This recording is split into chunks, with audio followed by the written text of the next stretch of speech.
Well,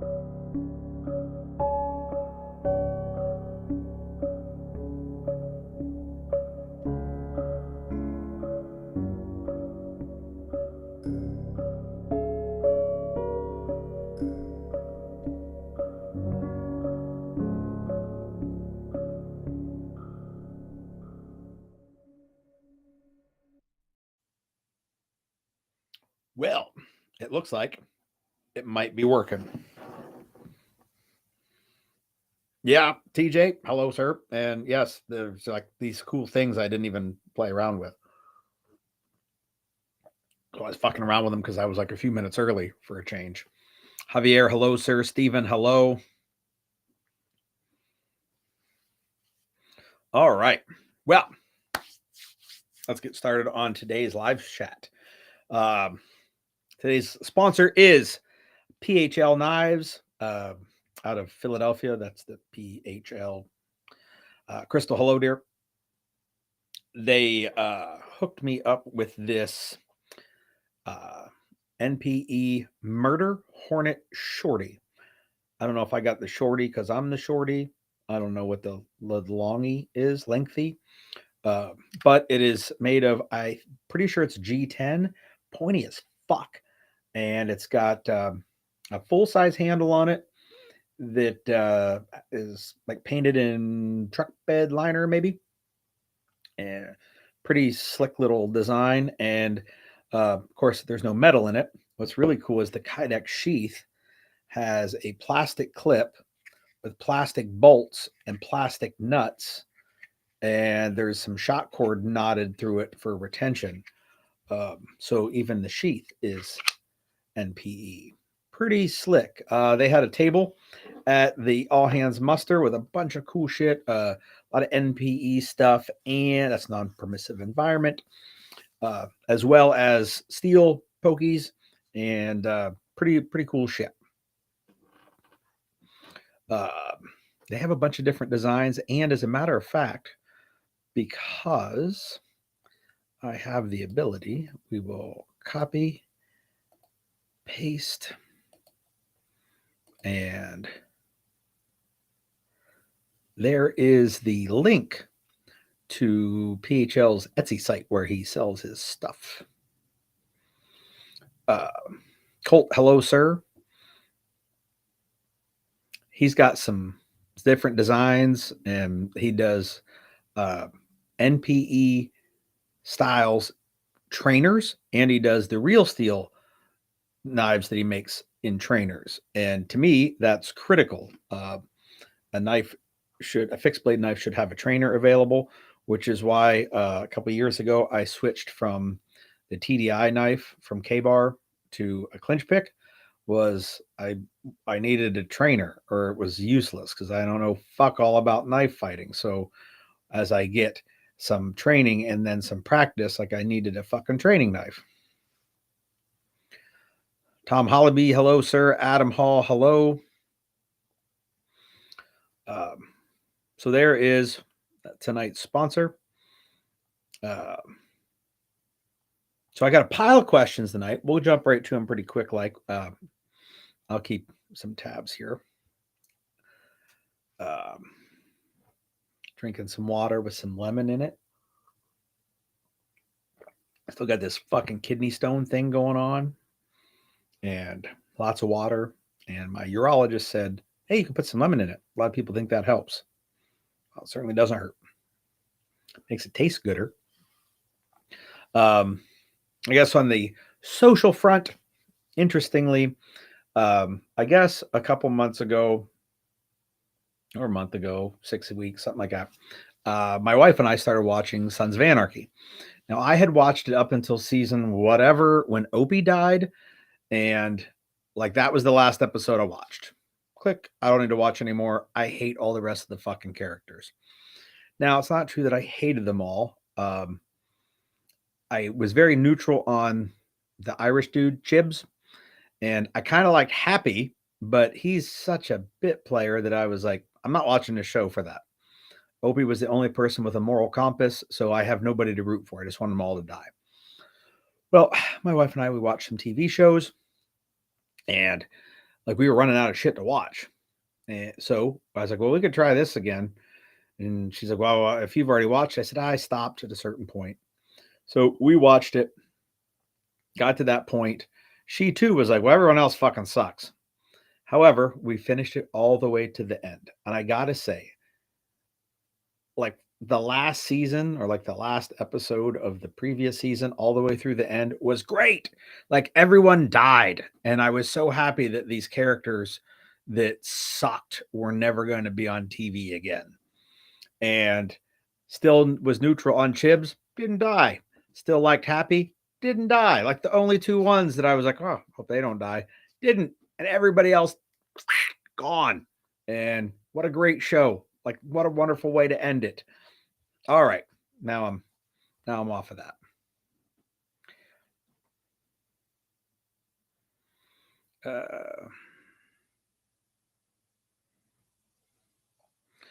Tom, yes, there are spoilers. The show has been off the air for a decade. Like at this point, I don't feel like I'm giving too much up.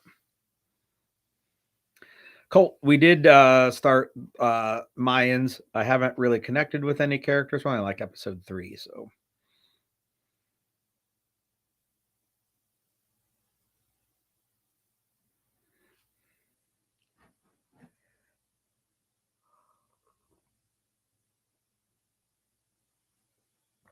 Oh yeah, yes, that was fantastic, Adam. ATF getting their due. I cheered at that point. All right, so there. That's my social updates.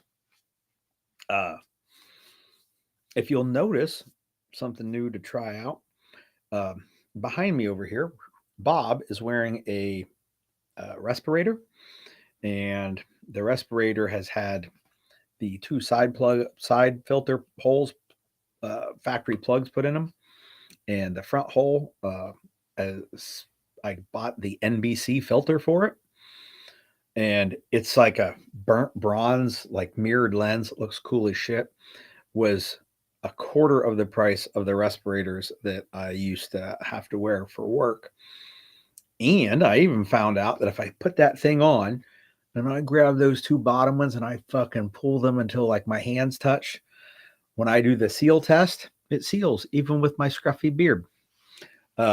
Although I'm going to put it in my bailout bag, the one in the truck. I did a video on it. You may have seen it. You may have not have. Don't care. When I throw it in there, I'm going to put it in a bag with the filter off so that it fits in there better. And the filter's not on it right now.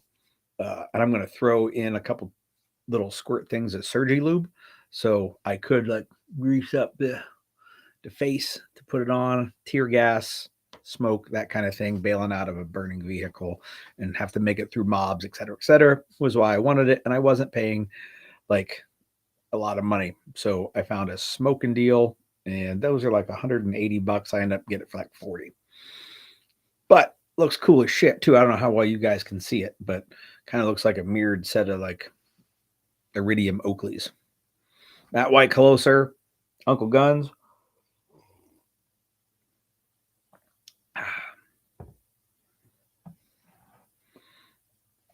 All right.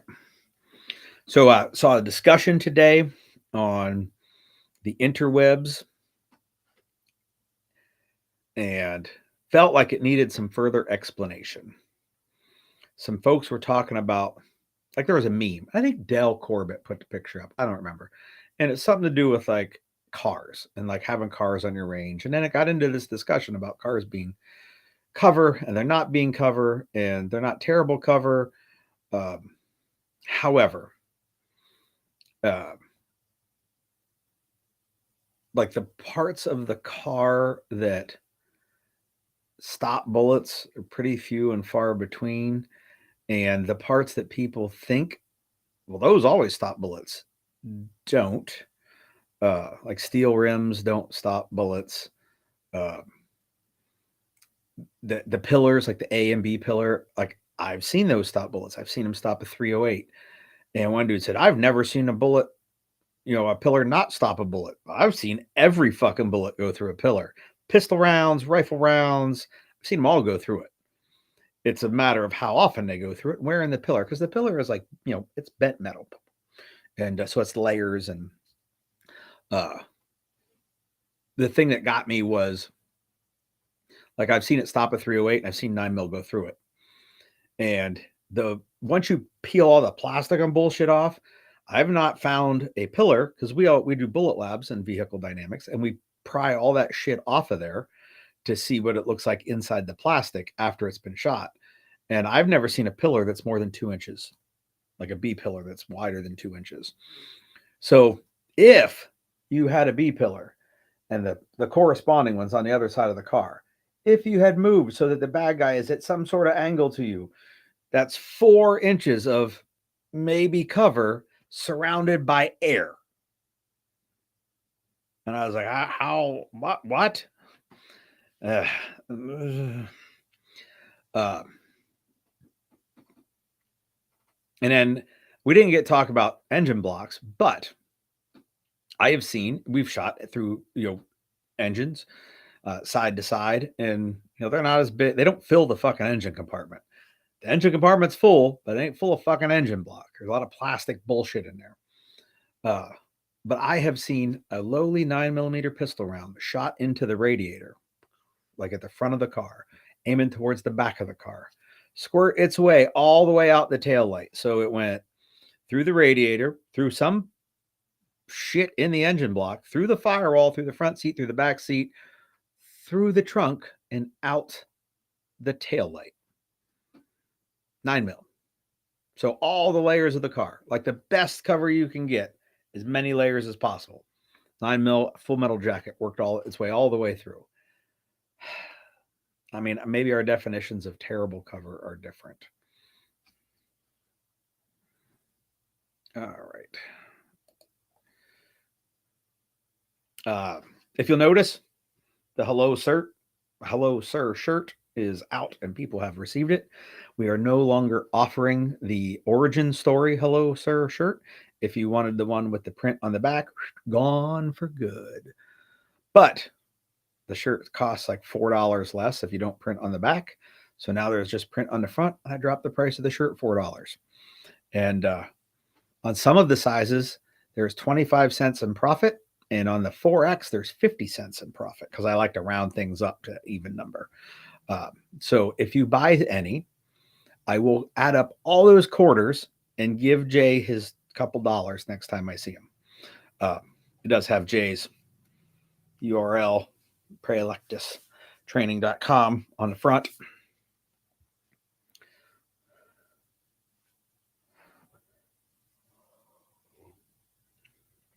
You will see the link pop up at random times.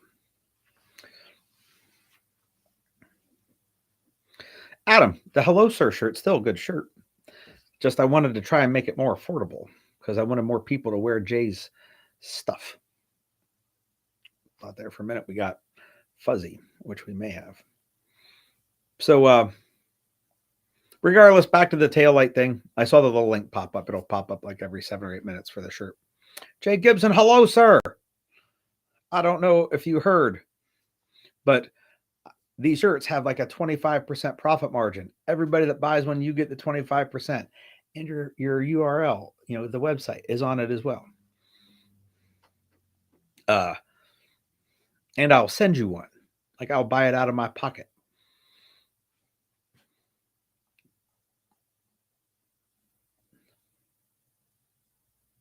Javier, you should open that shirt for the Patreon guys. The shirt was open to everybody for like 8 days. And now you can still get the one that says hello, sir, on the front. All right.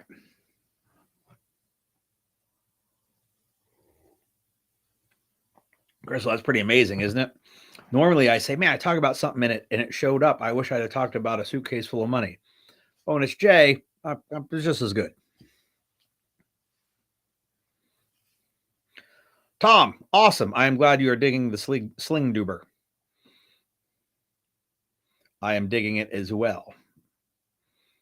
The first, as far as I know, the first rifle class that the Mod 4 Sling Duber is going to be used in will be this weekend. Force on Force class, actually. CQB stuff, but the sling stowed. We will see how that goes. Definitive Training Solutions. Hello, sir. You actually are the topic of one of tonight's questions and relevant to one of the other questions.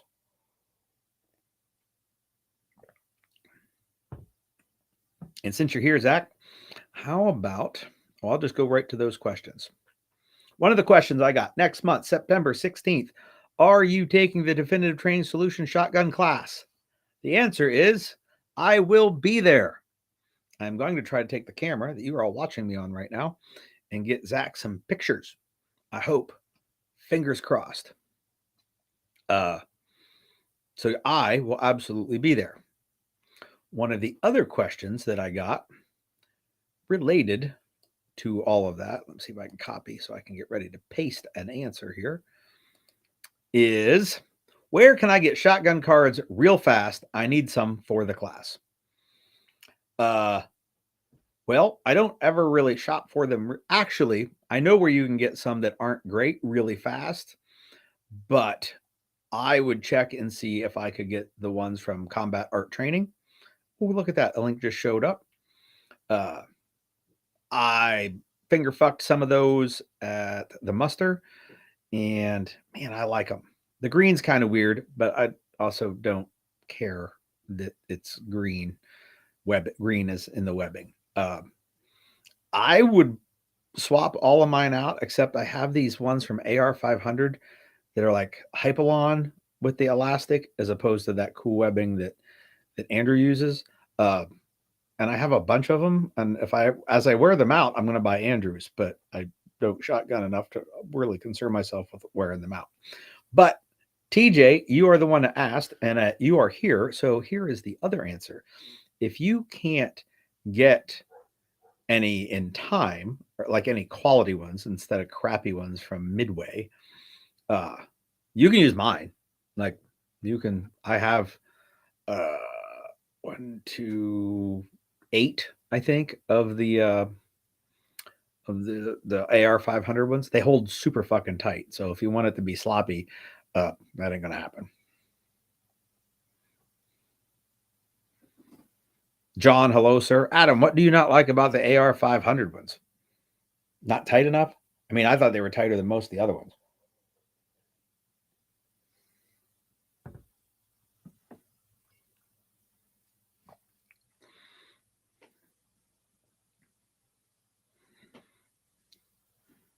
I would go even tighter if I could.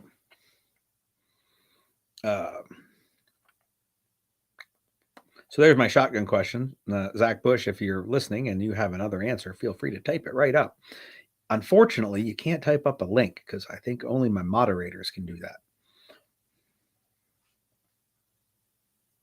All right. Now we'll move on to the questions. The other questions. They were out of order, but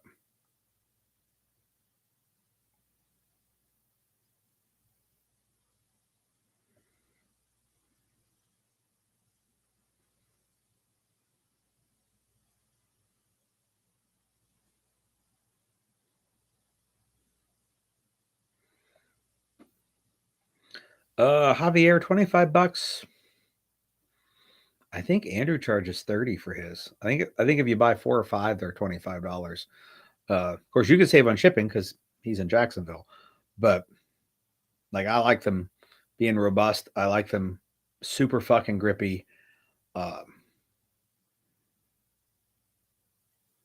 And no, that's what I like. The SOE ones are built awesome. I just wish that because it's like a piece of scuba webbing with the elastic on it. I wish the scuba webbing had something tacky to help hold what I meant to do before I bought the AR 500 ones, because that Hypalon has got a lot of tackiness to it. Was I was just going to take shoe goo and smear it across the scuba webbing inside of every slot on my SOE ones, just so like there'd be something rubbery to grab onto them, because I like that. Javier, I wasn't talking about John. I was talking about Andrew. I can't pronounce his name. And, he might not be in Jacksonville, but he's somewhere near there.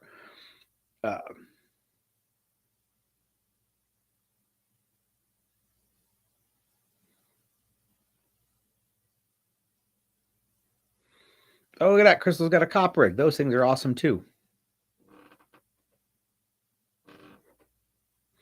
I have not designed any shotgun cards, and uh, bear with me here. I'm thinking out loud as this is happening. I put no previous thought into this, but so the elastic is sewed on in these 5 to 8 even things. What if you, instead of putting one row of stitching in between each loop, it was a V-shaped row of stitching, like say an eighth of an inch open, wider at the bottom than the top, so that the bottom of the elastic was really tight, but the top almost was like a funnel for reloading. Huh? I have no idea if it's fucking doable. I don't sew shit.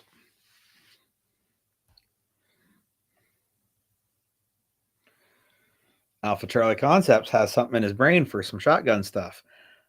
I know what he's thinking about, but I won't say anything.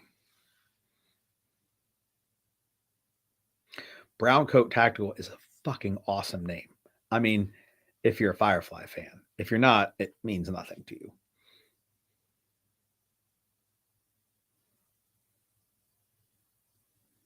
Oh, John says my idea would be sort of doable. I have no idea what you'd have to make the measurements to fit, so that the top was a little looser than a shotgun shell and the bottom was a little tighter than a shotgun shell. Somebody not me would have to figure all that out. I have a hard enough time figuring things out with metal. Where I cut shit off, I can put it back on.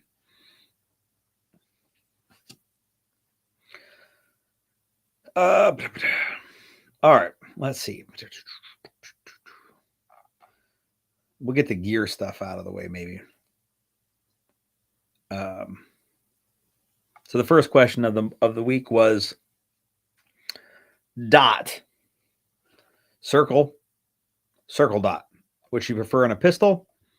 Fellow that asked the questions going to play around with which one?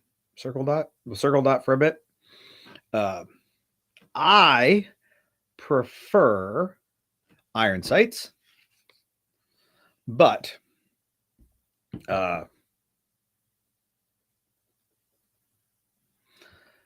if I'm talking a dot, most everyone I know seems to be running some brand of Hollow Sun because they are at the top for durability and at the middle to bottom for price. And they all have options. Well, they don't all, but most of them have options for dots, circles, or circle dots. I like the dot, and I like it because the window is already so small that the 30 whatever MOA circle they use takes up a lot of real estate. And I feel like I'm moving the dot out of the way like I would with irons to make precision shots. Maybe. And that's probably just me.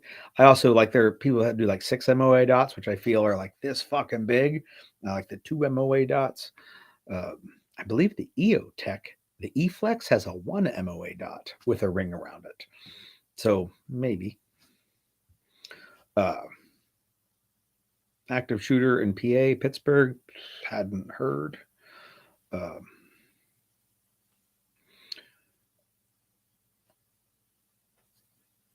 Don't really watch the news or anything. I usually let you all tell me. So anyhow, that's what I got on the dots. My thoughts on it. I like a little tiny dot. I don't find them hard to find because it literally glows in the dark. Like on iron sights, color and size help you find it quicker because it's the same, luminescence as everything else. But with a red dot, it literally glows like it's a light, so it's easy to find, in my opinion.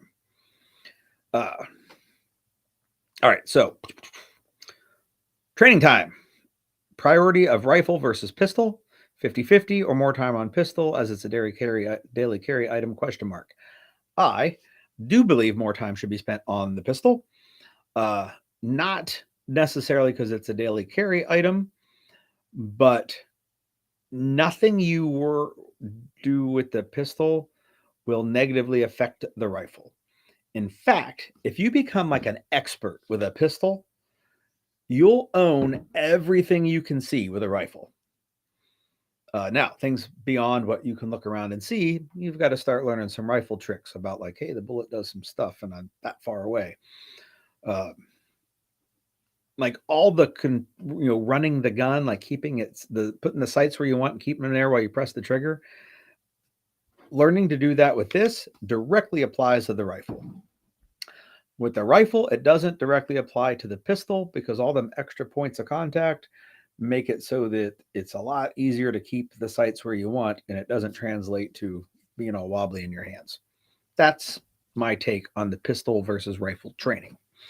And just given 9mm versus 5.56, it's 60% of the cost, or 66% of the cost. So I get an extra 33%.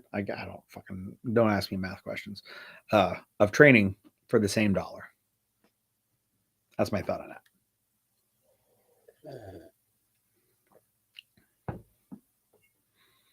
Hopefully that answered that question. I know personally, I put a lot of more time on my pistol than I do my rifle. And every time I pick up a rifle, I feel like, is this it? Is it this easy? I have to be cheating.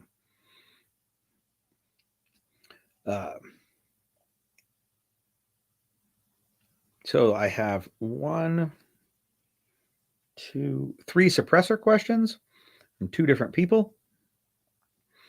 And I actually have a picture, if I can figure out how to do it over here. The question was, where did it go? If you paint a suppressor, is it just going to cook off and burn and be all fucked up? Yes. So olive drab alumihide and olive drab Krylon both turn pink before they disappear. And over here, gotta find the thing. Here's a picture of my can on my go-to rifle, my EDC rifle, if you will. It's been painted multiple times. Usually when I paint touch up the rifle, sometimes I'll repaint the can just so the picture looks cool until I burn it off. But from the last time of painting it, you can see that there is a smidgen of like pinkish brown paint right towards the back. That was olive drab, same as all the paint on the rest of the gun that you see, like on the laser unit up top, was like that color. The heat turned it pink, and it burnt off everywhere but that little spot. I am assuming that part of the can has some carbon buildup in it, and that acts like a bit of a heat sink or insulator, and that part of the can doesn't get as hot as the rest anymore. I know that can weighs an ounce more than it did when I bought it, so there's that. That is that's the aftermath of painting a can. The other can questions I got, which are directly relatable to that can that we just saw the picture of. Ever had a direct thread suppressor loosen up from shooting it? No. I have not. And usually within a day at the range, it won't come off without a strap wrench. It is not very Q for QD because it has carboned itself up and like bedded itself. I'm cool with that. Do you crank it on with a wrench or hand tight? Any rock set? No rock set, and I just do it hand tight. Like I'll spin it on. Usually spins pretty easy in the beginning. And then when I get to the end, I put 2 hands on it, I turn it, and I call it good. And then I take what are those things that Geisley makes? It's the little suppressor alignment rod. And then I run that through there and make sure that everything's good to go. However, I don't ever take the can off unless the gun's getting rebarreled. Years back, I used to take it off whenever I needed to like switch out to UTM, because UTM is very unstable compared to rifle rounds, and it's a lot easier for them to be unstable coming out of the barrel, get a baffle strike, and then lay inside the can while you're trying to shake it out. And I know a cat had to send his can back and get it cut apart to get the UTM rounds out. I think those were sim rounds, either way. And then they welded it back together and sent it back to him and charged him some money. And I was like, so I would unscrew it and screw on a fake can before I just went to a sim upper, which has now turned into an entire sim gun.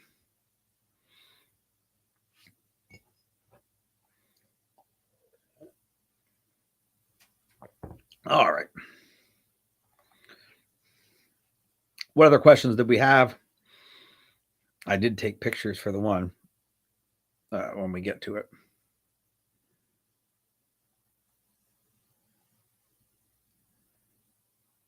Oh, I guess it's really the last one, and it's a lot of pictures.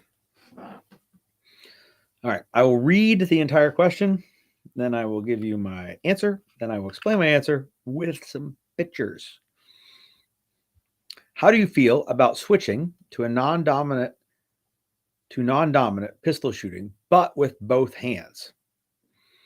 So it'd be in my stranger instead of my masturbatory, but I'd still have both hands on it. Worth the effort to practice, and any times it may be beneficial. Javier, I will get back to your question. So I'm going to take my sim gun here, and so the question was like this would be right hand, left hand wrapped around it. Is there a benefit to doing it the other way? Like at what point would, man, that feels weird. Now, for shooting purposes or using the gun that way, in some situation, I believe it has no value. However, it does have a value in learning something difficult. Let's figure out, like, the dozen or so people, 24 people that are watching this, and the 7 that will watch it later. If you're watching this, you've probably shot a lot of bullets, and most things are easy. Different degrees of easy, but none of them are truly like a new person learning something from scratch. So if you want to challenge your ability to learn a new physical skill, I can see some benefit into that. If you want to do it for some other purpose, I believe that you're kidding yourself about what it does. Byron, hello, sir. So I had a dude who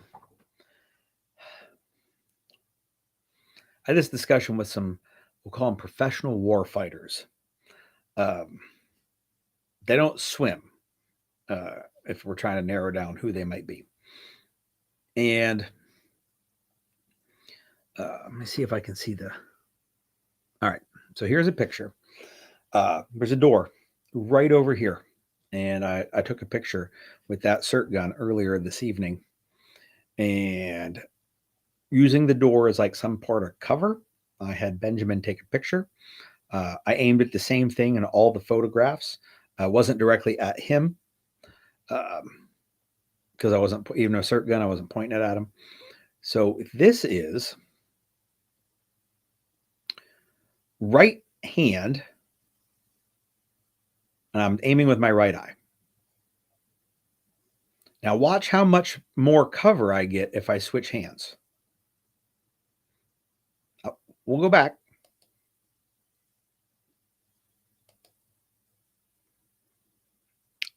Yeah, so no difference whatsoever.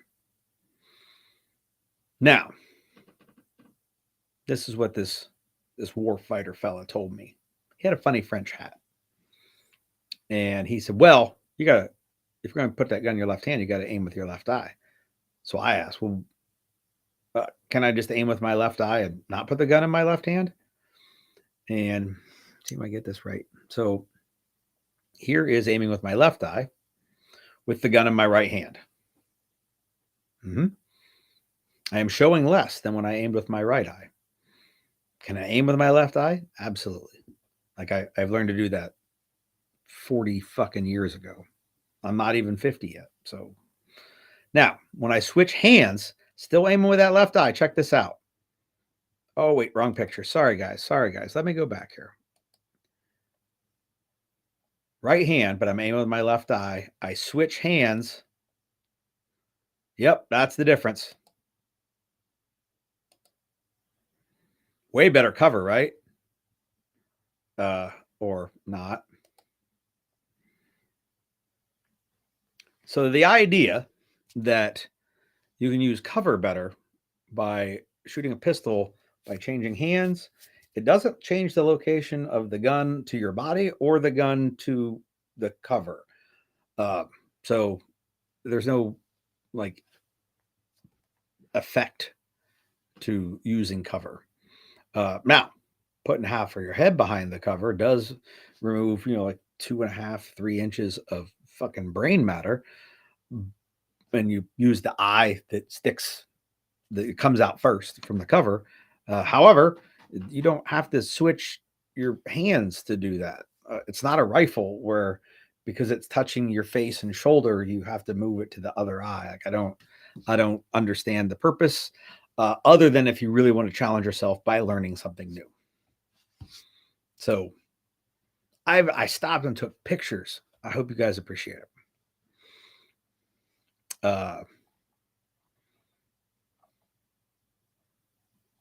So that was that question. Now, I'll give it a second for everyone to catch up because I know there's a little bit of like a 15-second lag in case you want to see something again or tell me I'm full of shit. I wouldn't be the first time someone told me I was full of shit. Today. Javier asked me a question about how many people have gone through class with micro dagger mags. I want to say I've had 3 different people shoot them around me. I didn't really play with them, like tear them apart, because like I was busy doing other shit, like talking and making them demo stuff. And I think they had some of them, not like, oh, I got all micro dagger mags. So my sample size is pretty small. But I have 2 other folks that I trust implicitly who have bought between the 2 of them more than a dozen and have shot a couple thousand rounds just using them. And they have not reported a single issue yet.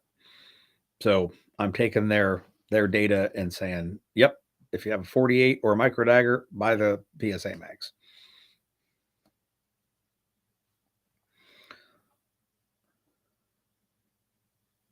Nice. Good deal, Javier. I'm glad I'm super stoked she's even coming to the class. Like that's a pretty big step. Let's see what else is there. Oh, speaking of guns, got my hands on the Springfield Echelon. What a pile of shit. Type 1, Type 2 malfunctions. At least one in every magazine. 3 different magazines. I want to say 2 were 17 rounders and 1 had an extendo base plate on it. And in the beginning of the mag, at the end of the mag, the middle of the mag, both failure to feeds, failure to extracts. No, it was failure to ejects. They were all stovepipes. And one of the infamous, I put the magazine in the gun. And when I do that, the base plate shoots off and spits all the guts out the bottom. All the bullets, all the springs, all the stuff is on the ground. We had one of those. Like a little over an hour, I got to be around this gun. And it had 25 malfunctions and 1 magazine that stopped working. And I assume there's a little plate that fits inside the base plate. Usually there's like a hole of some type, and they post the spring pressure keeps them. That's what keeps the base plate from coming off.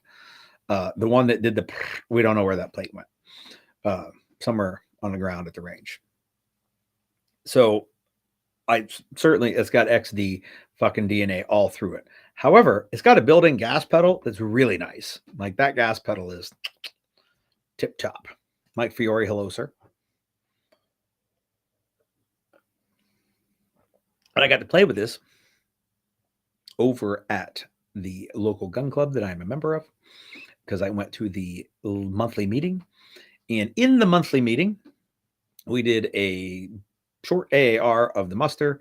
Everything went well on their part. Everything went well on our part. And I reserved next year's date for the muster. And that would be August 3rd. So mark your calendars. August 3rd, 2024 is the third annual all hands muster. Speaking of the muster, I still have prizes for Seth Schumann. Seth, if you're listening to this, answer your fucking signal messages. I've sent a few, and I still have your prize in my dining room. My wife would like the box to leave. So if you're listening, make that happen.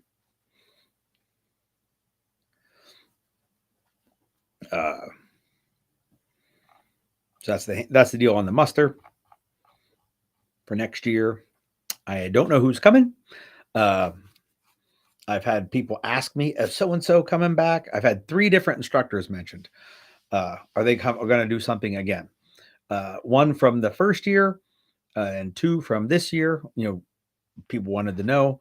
And actually, kind of 3 from this year, 3 or 4, because I had one guy say, hey, next year, are you and Jay each going to do a block of instruction? Because neither of us did this year, even though we were both there.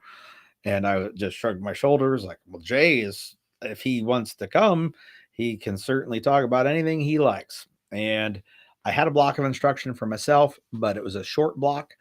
And I was just going to use it in case whoever went before me, had they finished like too early before the food got there, I could squeeze it in that open spot, which did not happen.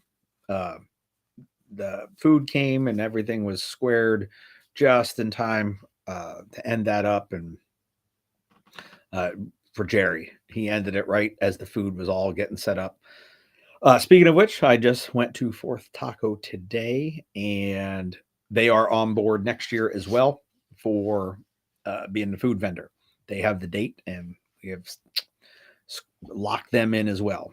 Only this year or next year, we're going to use the other side of the building and just put them up in the kitchen. Now that I've seen the kitchen and got to look at it and see how well it will work.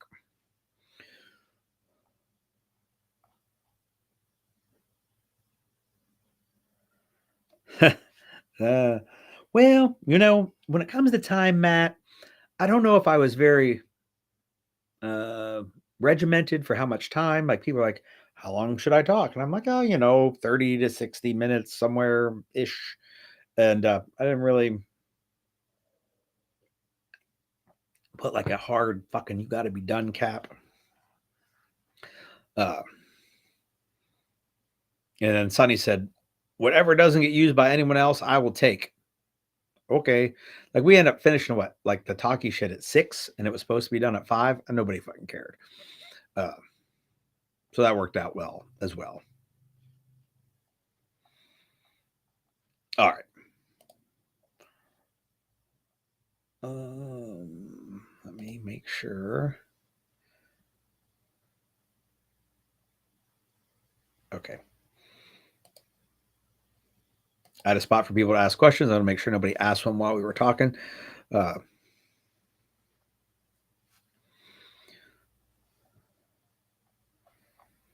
So that's what I got on all the questions, all the updates. Let's see. Even in the midst of all this kidney issue where, there's the peeing blood and the pain and the impacted stone, I'm still going to a class this weekend. Green Line, Shoot House 1. Me and a bunch of pals are going. Next week, I got to go back into the urologist. They're going to stick a laser in me and laser shit or whatever. And the following week, got a class. And then somewhere in there, Zach's coming. There's a bug out in there. And then I'm heading south to stop in Tennessee and then off to Florida. And a couple days in Florida. 2-day class at Aries, dynamic pistol, then a private class, and then probably hang out for a day or so, head back up to Tennessee for I'm doing 2 days of class there as well. So my September into October is pretty fucking booked.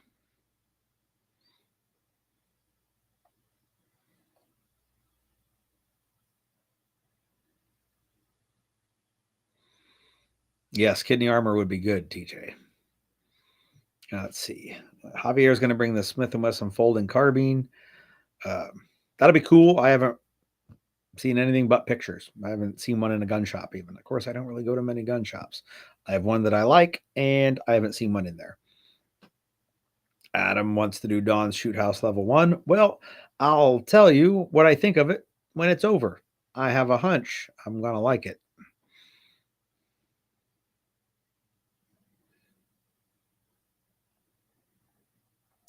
TJ, that's the only good excuse for missing training. More training.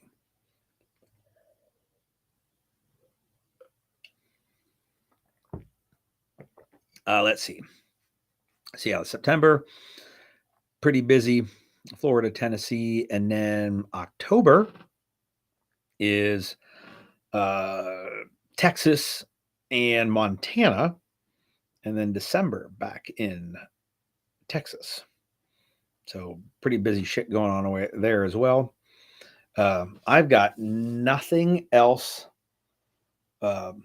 other than like the day 0 pistol class in like 2 weeks. I've got nothing else scheduled in Pennsylvania for the rest of this year. Although my November is a little open, so I might try to squeeze a fish class in. Maybe a fish workshop if we can. But there's a lot of fucking travel this quarter. It's all travel. And some classes as a student, which most of them are travel as well.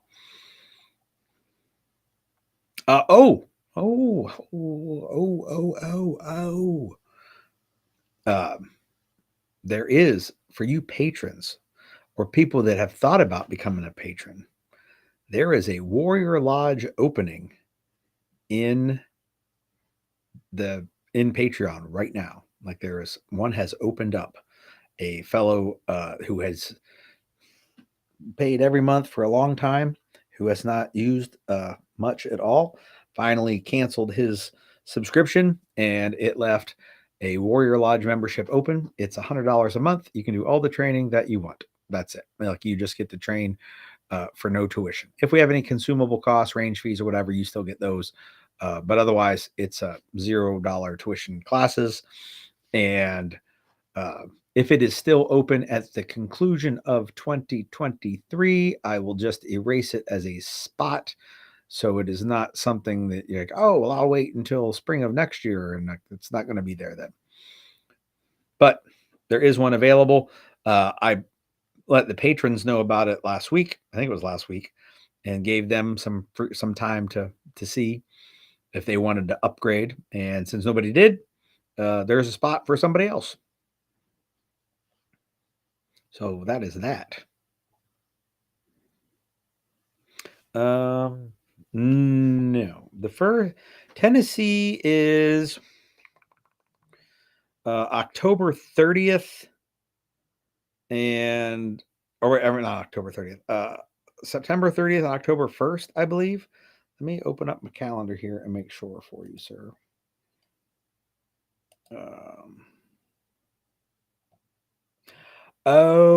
You are talking about the other thing, October for Zach. Is that the thing you're talking about? So I am teaching the weekend of Zach's thing. I will be in Texas, but which kind of works out fortunate because I am pretty sure that one of the hosts would not be cool with me attending the location. The venue is like off limits to Gary Marr, I believe, and I would not want to make that a scene. Apologies ahead of time for that, But yeah, I think that would be a logistical issue.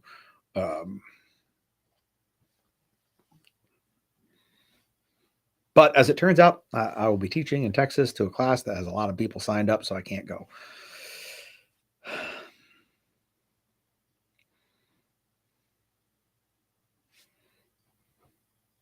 I appreciate that, Adam, and I will certainly.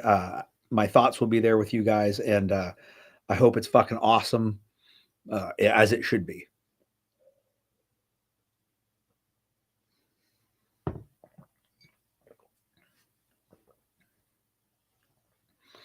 All right.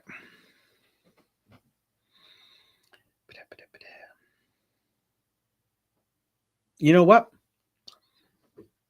I'm going to be on the range that day. Maybe we'll have our own celebration a little bit in Del Rio. It's a thing. Like it's already on. It's now in the curriculum. So we'll be there with you in spirit. I just got to figure out what to do. See, it's a pistol class. Doesn't mean it has to stay pistol. Maybe we'll blow up some tannerite or something cool.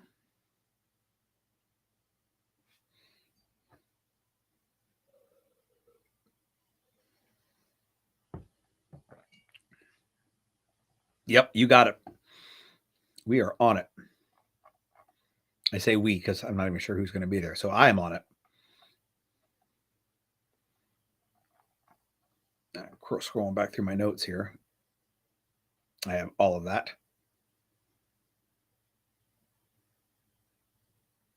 Colt, we can light that thing on fire. I don't mind.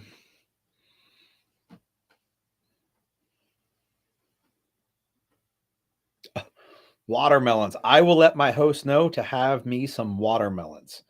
And we'll put some tannerite in them. I think the very first time I went down there, they had tannerite and I blew up a pumpkin. Because like they had like most of the people had never shot tannerite. So somebody brought some and someone ran down to like the fucking Walmart and bought a pumpkin.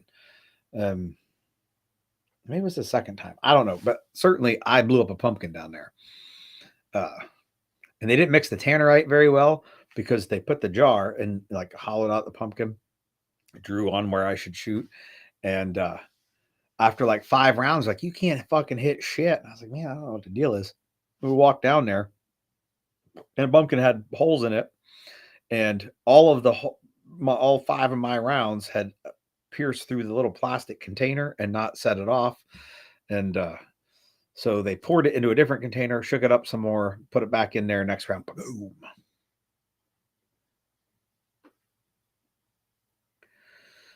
Steven wants to know what kind of pistol should he bring to the rifle pistol study group. Whatever fucking one you like, my friend. I don't care if it's like a fucking old flintlock. No, you could even bring a Springfield because we're just gonna make fun of it. So I almost said no Springfields, but fuck it. If you got one, bring it, and we'll put on your fucking ego armor because we'll be poking fun at you. But we're just gonna do, like, we have no plans for that study group. Shotguns, since there's a shotgun class the day before, might do some shotgun shit. Pistol stuff, rifle stuff. We'll play it by ear. Drills people want to do, we'll do them. You know what we can do? Zach probably won't hang around for it because he's got to drive all the way back to Indianapolis. But we could do some shotgun shit. If we save all of the empties from the class on Saturday, we can shoot the empty halls in the air like they're clay pigeons. Tim Morris taught me that trick. And if you're real talented, you can do it while moving, like, lateral movement, throw that thing in the air and poof. So I might even shoot some shotgun rounds. Holy shit.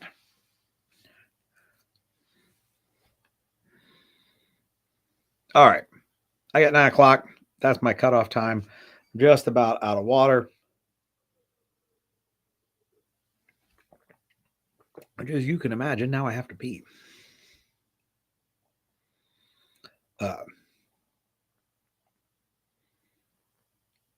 So we will call. I will not be.